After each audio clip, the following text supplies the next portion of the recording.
Latest updates के लिए ultra channels को सब्सक्राइब करें और बेल आइकन को प्रेस करें।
सर, बहुत घमंड था तुझे अपनी कुर्सी का, अपनी पोजीशन का। अब देख लेना मेरी पोजीशन। तूने एक सरकारी कागज पर दस्तखत नहीं किए, इसलिए मैंने तेरी जिंदगी पर मौत के हस्ताक्षर कर दिए। ये है मेरी position. Good bye. I will never see you again. Minister साहब, वो ऑफिसर तो हमारे रास्ते का सबसे बड़ा कांटा था। हमने उस कांटे को जिंदगी की जमीन से उखाड़कर मौत के कुएं में फेंक दिया है। अब आने वाला ऑफिसर रास्ते का कांटा नहीं बल्कि फूल बनेगा, फूल। मिनिस्टर साहब, गांव के कुछ लोग आपसे मिलने के लिए आए हैं। कौन सा गांव? सोनापुर। सोनापुर? अरे उस सोनापुर गांव को तो मैं मिट्टीपुर बना दूंगा, मिट्टीपुर। मिट्टी में मिला दूंगा उन्हें। सालों ने मेरी पेटी में एक वोट नहीं डाला और अब मैं नेता बन गया हूं तो भीख मंगों की तरह मेरे पास आए। भगा दो सालों को, मेरे पास टाइम नहीं है। पर मिनिस्टर साहब, जनता से मिलने में बुराई ही क्या है? अब बताता हूं उन कीड़ों मकोड़ों को कि मेरी पोजीशन क्या है। चलो। नमस्ते जी। बधाई हो मंजीत सेठ, आप नेता बन गए। बहुत बहुत बधाई हो। हम सोनापुर गांव से आए हैं जी। मालूम है, आगे बको। हुजूर, हमारे गांव ने जो स्कूल बनने की एप्लीकेशन दी थी वो रद्द कैसे हो गई? जो गांव बिना पढ़े लिखे इतना सियाना बन गया है, मेरा दुश्मन बन गया है, मेरी अपोजिशन पार्टी के जूते चाटता है, मेरी पेटी में एक भी वोट नहीं डालता, उस गांव में मैं स्कूल नहीं शमशान बनाऊंगा, शमशान। और उसमें पूरे सोनापुर गांव वालों को जिंदा जला दूंगा, जिंदा। नहीं नहीं मंजीत सेठ, आप गुस्सा थूक भी दीजिए हुजूर। अच्छा, मेरा गुस्सा क्या किमाम वाला पान है जो थूक दूं? कान खोलकर सुन लो, जब तक मैं नेता की कुर्सी पर हूं तुम्हारे गांव में कोई स्कूल नहीं बनेगा, कोई बच्चा नहीं पढ़ेगा, कोई कुआं नहीं बनेगा, कोई अस्पताल नहीं बनेगा। यहां तक कि मैं कोशिश करूंगा कि तुम्हारे गांव की बिजली भी कट जाए। तुम्हारे गांव में जो छोटे मोटे पक्के रोड है ना, उन्हें तुड़वा कर कच्चे रास्ते बना दूंगा, ताकि तुम लोगों को पता चल जाए कि मुझे वोट न देने की सजा क्या होती है। ये तो घोर अन्याय है। हम आपके खिलाफ आवाज उठाएंगे। तो जाओ, मेरे खिलाफ आवाज उठाओ, जाओ। अब तो अदालत भी मेरी है, जज भी मेरा है, जज की कलम भी मेरी है, पुलिस भी मेरी है और कानून भी मेरा है। जाओ। मंजीत सेठ, ये मत भूलो कि कानून की अदालत से भी ज्यादा ताकतवर एक और अदालत है, वो है जनता की अदालत। देखते क्या हो, मारो साले को।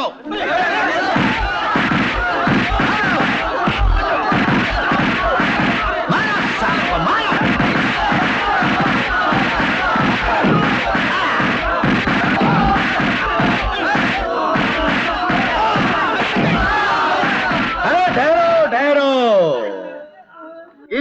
जान से मत मारो। ये जख्म, ये चोटें, ये मेरी तरफ से इन्हें तोहफा है।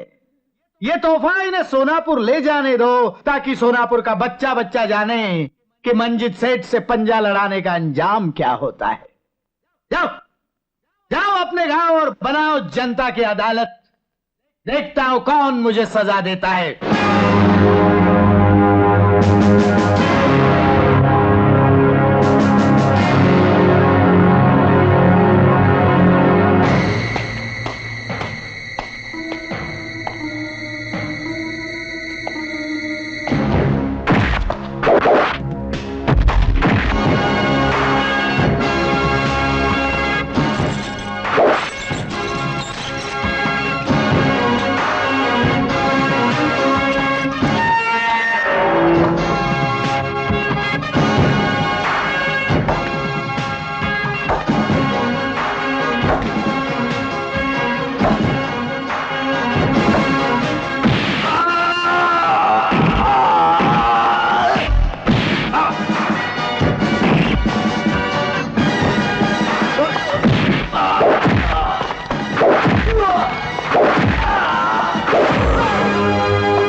शंकर भैया जेल तोड़कर भाग गए। शंकर भैया जेल तोड़कर भाग गए। अरे गौरी शंकर भैया जेल तोड़कर भाग गए।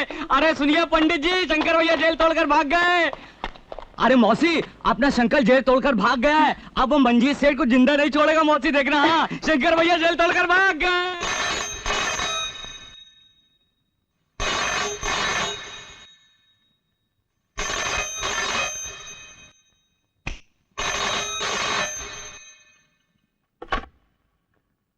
हेलो मंजीत, तेरे पापी शरीर का विनाश करने वाला, तेरे काले कर्मों का, तेरी काली दुनिया का सर्वनाश करने वाला शंकर, अब तो चंद सांसों का मेहमान है मंजीत खुराना। मासूमों की जिंदगियों पर मौत के हस्ताक्षर करने वाले तेरे माथे पर मौत का तिलक मैं लगाऊंगा। कल बोर्ड रेस में जीतने वाले को जब तू इनाम देगा, तब मैं तुझे मौत की सौगात दूंगा।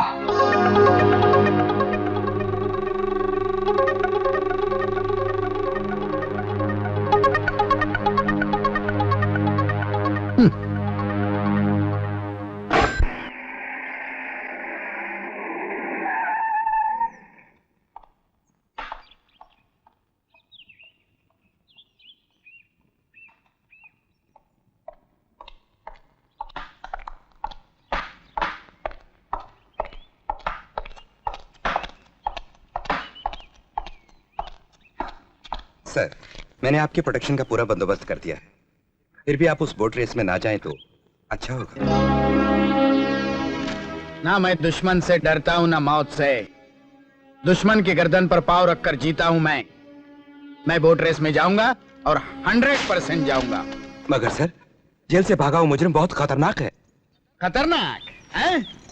मतलब मैं बुजदिल बन जाऊं, कायर बन जाऊं, हाथ में चूड़ियां पहनकर दरवाजा बंद करके घर में छुप जाऊं?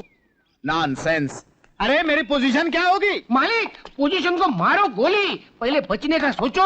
वो छुपने का आइडिया बहुत अच्छा है, लेकिन यहाँ नहीं छुपना, क्योंकि मारने वाला अगर मारने की सोचे ना तो सचमुच मार देता है। वो आपको मारने आएगा तो मुझे भी मार देगा ना। मैंने क्या किया? मैंने तो आइडिया दिया। सर, मेरी मानिए तो इस साल आप बोट रेस में मत जाइए। बोट रेस में जाना हमारी खानदानी परंपरा है। बरसों से हमारे बाप दादा जीतने वालों को ट्रॉफी देते आए हैं। क्या एक कैदी की वजह से मैं अपनी खानदानी परंपरा तोड़ दूं क्या? लेकिन सर, वो एकदम खुली जगह है जहां बोट रेस है। दुश्मन कहीं से भी हमला कर सकता है। सिक्योरिटी गार्ड्स कहाँ हैं? सीआईडी डिपार्टमेंट क्या कर रहा है? सर, मैं आपकी जिंदगी पर रिस्क लेना नहीं चाहता। अगर आप फिर भी जाना चाहते हैं तो मैं आपकी हिफाजत के लिए एक स्पेशल ऑफिसर का इंतजाम करूंगा। एक ऐसी पुलिस ऑफिसर जो मौत के तूफान से जिंदगी को बचाने का साहस रखती है, जो खुद एक आंधी है, एक तूफान है, एक ज़लज़ला है।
रुक जाओ।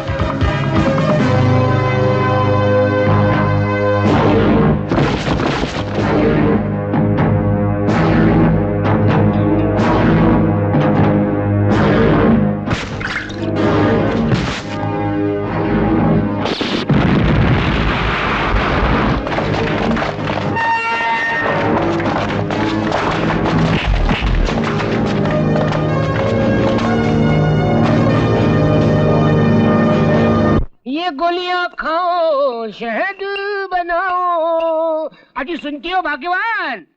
अबे ओ पत्नी नंबर 2। अजी क्या है? क्यों सुबह सुबह गला फाड़ रहे हो? देख मैं ये रंग बिरंगी गोलियां लाया हूँ। मगर ये गोलियां हैं किस काम की? संतान की, औलाद की। ये गोली खाने से जुड़वा बच्चे पैदा होना शुरू हो जाएंगे। अच्छा। जैसे लोकल ट्रेन लेट होने के बाद अपना टाइम कवर करने के लिए डबल स्पीड पकड़ती है, वैसे मैं भी डबल स्पीड पकड़ूंगा और अपना कोटा पूरा कर दूंगा। रहने दो। मुझे मालूम है तुम्हारी स्पीड। कोटा पूरा करूंगा। चैलेंज अभी दिखाता हूँ, मैं तो छोड़ूंगा नहीं। क्या कर रहे हो? छोड़ो ना।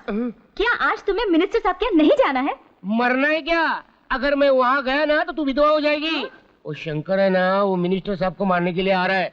अगर वो उन्हें मारेगा तो मुझे थोड़ी छोड़ने वाला है। मुझे तो जीना है और तेरे साथ लंबी बच्चों की ट्रेन बनानी है। अजी छोड़ो जी।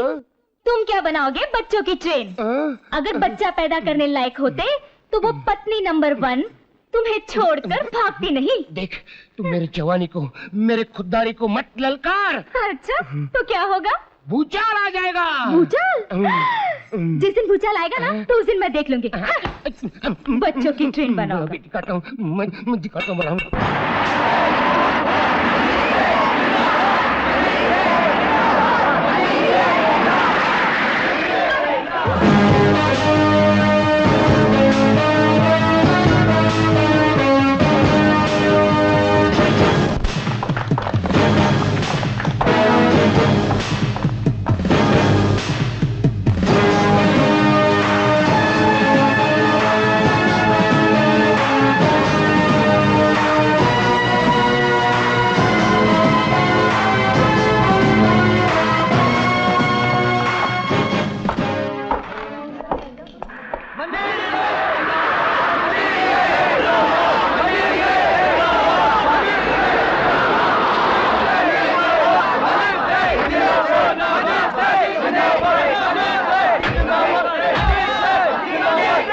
इनके गले में कोई हार नहीं डालेगा।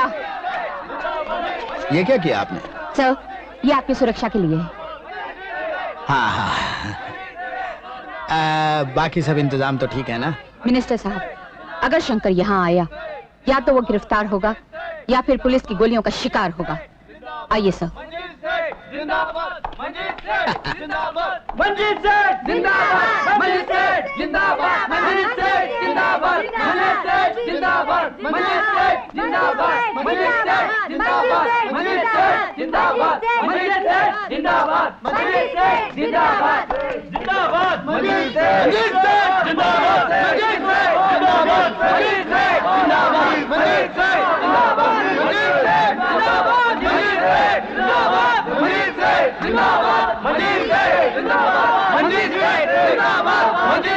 इस साल की बोट रेस को आशीर्वाद देने के लिए हमारे माननीय मंत्री महोदय पधार चुके हैं।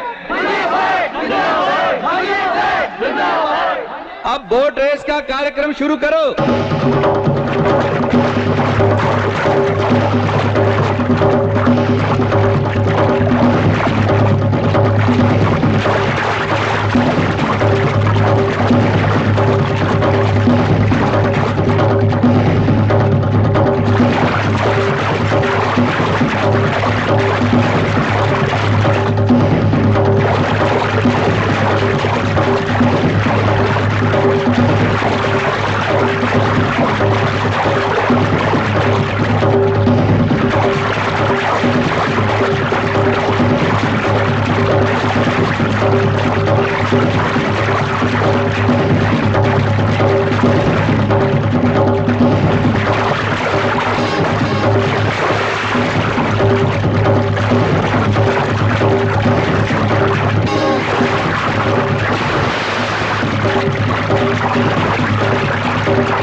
अब मैं बोट रेस जीतने वाले से विनती करता हूं कि वो स्टेज पर आए और मंत्री महोदय के हाथों से अपना इनाम स्वीकार करे।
चलो जल्दी इन्हें हॉस्पिटल ले चलो, कम ऑन।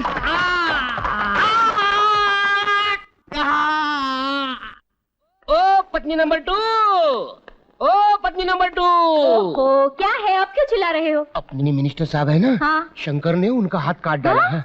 अच्छा हुआ मैं वहां नहीं था।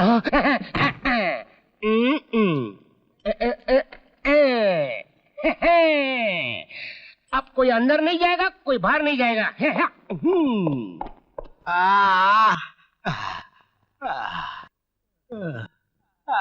तो क्या मुझे तो यकीन नहीं हो रहा है कि इतना जबरदस्त सवार होने के बावजूद मैं जिंदा कैसे बच गया। मालिक, मुझे भी शक हो रहा है। आप डॉक्टर को बुलाकर दोबारा चेक कर लो। हो सकता है आप मरे हुए हो और आपकी आत्मा बोल रही हो। तो क्या? मैंने क्या किया, मैंने सिर्फ आइडिया दिया। बहुत उल्लू है ये। करेक्ट, इसलिए मैं रात भर जागता रहा और आपको पहरा देने वाली पुलिस सो रही थी। अरे शट अप। तो क्या?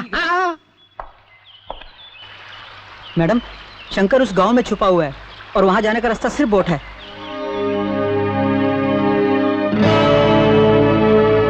ठीक है, बोट्स का इंतजाम करो। मैडम वो देखिए सामने।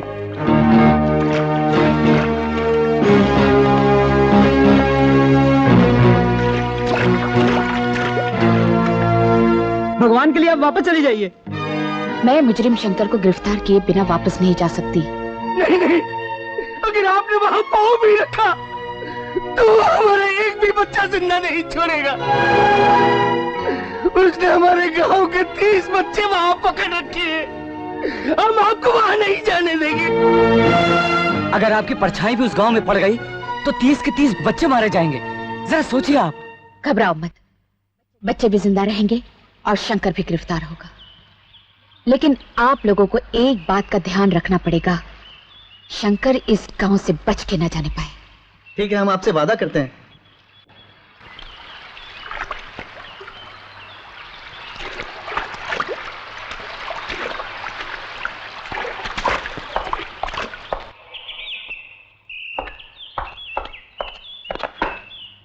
मैडम, इन गांव वालों की बातों पर विश्वास मत कीजिए। मैं इस गांव का चप्पा चप्पा जानता हूं। अगर आप चाहें तो शंकर को गिरफ्तार कर सकती हैं। नहीं, मैं एक गुनहगार की गिरफ्तारी पर 30 मासूम बच्चों के खून की होली नहीं खेल सकती। 30 क्या, 300 बच्चों की भी गर्दनें कट जाए तो मुझे उसकी परवाह नहीं। जा उस गांव में घुस जा। मुझे शंकर की गर्दन चाहिए, शंकर की गर्दन। खुराना साहब, वो गांव वाले पुलिस को जंगल में दाखिल नहीं होने देंगे। अरे उन गांव वालों की ऐसी की तैसी। उन गांव वालों ने मुझे क्या दिया? इलेक्शन में एक वोट तक नहीं दिया। इंस्पेक्टर, तू जा, सारा पुलिस फोर्स लेकर जा, उस गांव में घुस जा, अंधाधुंध गोलीबार कर दे, सारे गांव वालों की लाशें गिरा दे, सारे बच्चों को मार डाल, खून की नदियां बहा दे। लेकिन याद रख, उस खून की नदी में एक लाश तैरती हुई जरूर नजर आनी चाहिए, शंकर की लाश। ठीक है खुराना साहब। शंकर,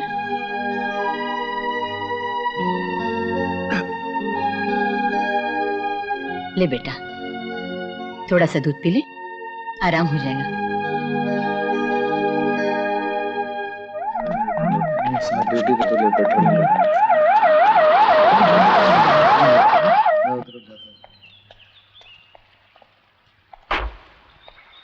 पापा जल्दी आना।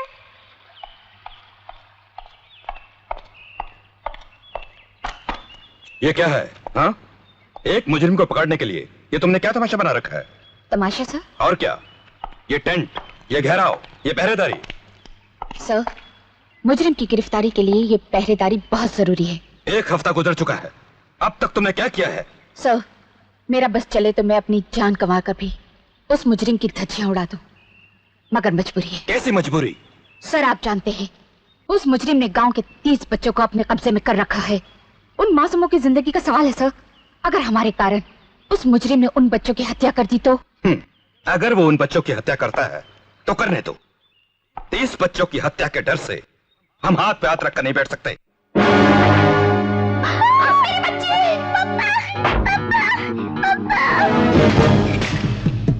खबरदार!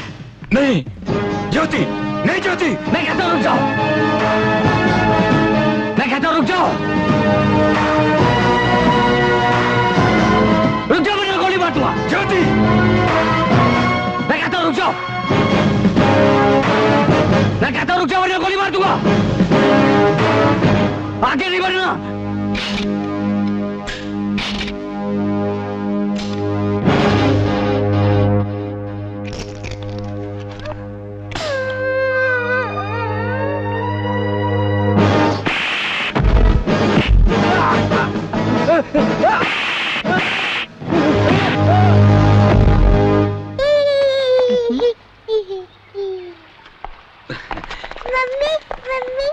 मेरी बच्ची। सर, अब तो आपको एहसास हुआ होगा कि एक बच्चे की जिंदगी में एक माँ और बाप की जिंदगी भी होती है। उन बच्चों की जिंदगी कितनी कीमती है।